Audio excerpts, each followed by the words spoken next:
নমস্কার সকলকে। শেখ হাসিনা কি পার্মানেন্ট ভারতেই থেকে যাবে নাকি বাংলাদেশের নতুন সরকার তাকে ফিরিয়ে নিয়ে যাবে? বাংলাদেশের প্রধানমন্ত্রী চেঞ্জ হওয়াটা কি ভারতের জন্য ভালো নাকি ভারত বাংলাদেশের সম্পর্কে আরো উত্তেজনা বাড়তে চলেছে? এই পরিবর্তন কি বাংলাদেশে থাকা সংখ্যালঘু হিন্দুদের উপর যে অত্যাচার চলছিল সেই অত্যাচার কি কমতে চলেছে? আমাদের ভারতের মোদী সরকার এই শেখ হাসিনাকে নিয়ে ঠিক কি সিদ্ধান্ত নিতে চলেছে? তো এই সমস্ত কিছু নিয়ে আজকের এই ভিডিওতে বিস্তারিত আলোচনা করব। তো চলুন শুরু করা। 12 ফেব্রুয়ারি 2026 বাংলাদেশে যে নতুন নির্বাচন হয়েছে, এই নির্বাচনে বিএনপি সরকার অসাধারণভাবে জয়লাভ করেছে। বাংলাদেশের এই নির্বাচন শেখ হাসিনার দেশ ছাড়ার পরে প্রথম গণতান্ত্রিক নির্বাচন। বাংলাদেশের এই নতুন প্রধানমন্ত্রী তারেক রহমান, সে কিন্তু 17 বছর লন্ডনে বসবাস করেছে।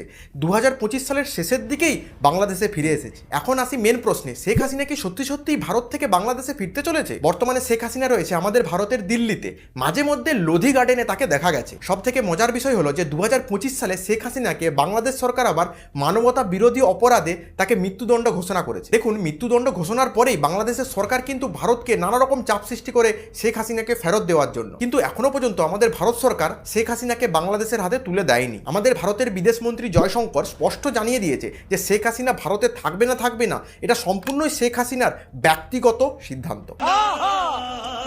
বাংলাদেশের নতুন বিএনপি সরকার স্পষ্টভাবে ঘোষণা করে দিয়েছে যে শেখ হাসিনাকে বাংলাদেশে ফিরিয়ে আনার জন্য তারা সমস্ত রকমের পদক্ষেপ নিতে চলেছে। বাংলাদেশের নতুন সরকার বলছে যে এটা দুই দেশের মধ্যে একটা আইনি বিষয়, সেই জন্য এই নিয়ে আলোচনাটা করা খুবই জরুরি। এরপর আসি, বাংলাদেশের সরকার পরিবর্তন কি ভারত ও বাংলাদেশের সম্পর্ককে আরো উন্নতির দিকে এগিয়ে নিয়ে যাবে নাকি অবনতির দিকে এগিয়ে নিয়ে যাবে? দেখুন, সত্যি কথা বলতে শেখ হাসিনার আমলে 2009 সাল থেকে 2024 সাল পর্যন্ত কিন্তু ভারত ও বাংলাদেশের সম্পর্ক কিন্তু খুবই ভালো ছিল। এই শেখ হাসিনার আমলে দুই দেশের মধ্যে বাণিজ্য, যোগাযোগ, নিরাপত্তা ব্যবস্থায় উন্নতি, সমস্ত দিক দিয়ে কিন্তু উন্নতি ঘটেছিল। কিন্তু অন্যদিকে বিএনপি সরকারের সঙ্গে আমাদের ভারত সরকারের সম্পর্ক তেমন একটা মসৃণ ছিল না 2001 সাল থেকে 2006 সাল পর্যন্ত। দেখুন, বাংলাদেশের সরকার পরিবর্তনের ফলে ভারত ও বাংলাদেশের সম্পর্কটা যে ঠিক উন্নতি ঘটবে না অবনতি ঘটবে তা এখন বলা মোটেই সহজ নয়, কিন্তু এর ভালো মন্দ দুটো দিকই আছে। চলুন প্রথমে কয়েকটা ভালো দিক বলি। 1 নাম্বার, ভারত সরকার চায় সবসময় যে তার প্রতিবেশী দেশগুলোর মধ্যেও গণতান্ত্রিক সরকার থাকুক। বাংলাদেশের তারক রহমান কিন্তু গণতান্ত্রিক প্রক্রিয়ায় নির্বাচন হওয়ার পরে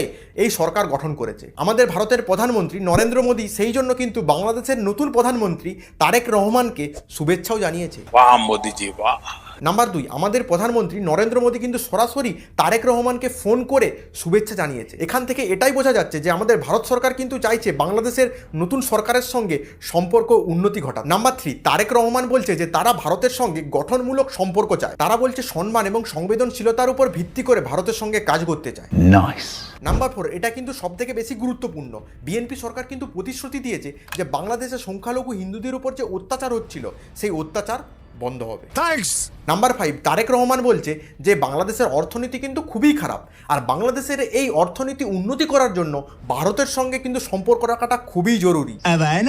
এরপর কয়েকটা নেগেটিভ পয়েন্ট বলি। নাম্বার 1, বাংলাদেশ সরকারের বিরোধী দল জামায়াত-ই-ইসলামী এরা কিন্তু 77টি আসন পেয়েছে। এই দল কিন্তু ভারত বিরোধী, অথচ পাকিস্তানকে তারা সাপোর্ট করে। 1971 সালে বাংলাদেশে যে মুক্তিযুদ্ধ হয়েছিল সেই যুদ্ধে কিন্তু এই দল ওই পাকিস্তানদেরকে সাপোর্ট করেছিল। আর তৃতীয় পয়েন্ট হলো যে 2004 সালে কিন্তু শেখ হাসিনার ওপর গ্রেনেড হামলা হয়েছিল, আর এই গ্রেনেড হামলায় কিন্তু দোষী সাব্যস্ত হয়েছিল এই তারেক রহমান। সেই জন্য আমার মনে হয় এই তারেক রহমান কিন্তু শেখ হাসিনা বিরোধী, আর শেখ হাসিনাকে কিন্তু ভারত সাপোর্ট করছে, সেই অর্থে হয়তো ভারত বিরোধী হয়ে যেতে পারে। এরপর আসি, এই শেখ হাসিনাকে নিয়ে ভারত সরকার কি পদক্ষেপ নিতে পারে। আমাদের প্রধানমন্ত্রী নরেন্দ্র মোদী কিন্তু সোজাসুজি বলে দিয়েছে যে বাংলাদেশে যদি ওই সংখ্যালঘুদের উপর আবার অত্যাচার হয় তাহলে কিন্তু বাংলাদেশকে মোটেও সাপোর্ট করবে না ভারত। ভারতের বিদেশ মন্ত্রক জানিয়েছে যে কোনো দেশের নির্বাচিত সরকারের সঙ্গে কাজ করা কিন্তু সহজ, কারণ আমরা দেখতেই পেলাম যে মোহাম্মদ ইউনিসের সময় ভারত বাংলাদেশের সম্পর্কে কতটা অবনতি ঘটেছে। দেখুন, আমার মনে হয় ভারত বাংলাদেশের সম্পর্ক ঠিক তখনই উন্নতি হবে যখন বাংলাদেশে এই সংখ্যালঘু হিন্দুদের উপর অত্যাচার বন্ধ করা হবে। তারপর দেখুন, বর্তমান সময়ে চীন এবং পাকিস্তান বাংলাদেশের উপর কিন্তু অনেকটা প্রভাব বাড়িয়েছে, আর ভারত এটা কখনোই চাইবে না যে চীন আর পাকিস্তান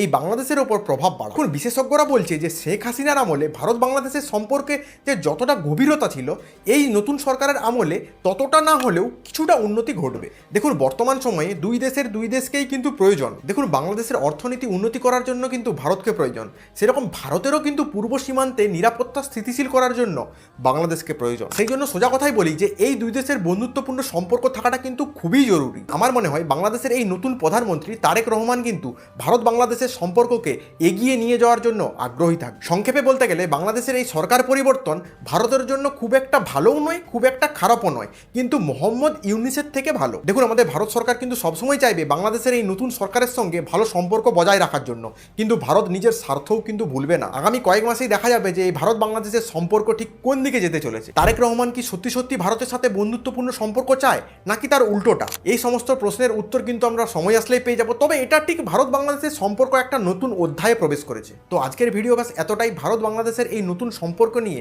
আপনাদের কি মতামত তা কমেন্ট সেকশনে জানাতে পারেন। ভিডিওটি ভালো লেগে থাকলে একটা লাইক সাবস্ক্রাইব করে যাবেন। দেখা হচ্ছে পরের একটি ভিডিওতে। জয় হিন্দ।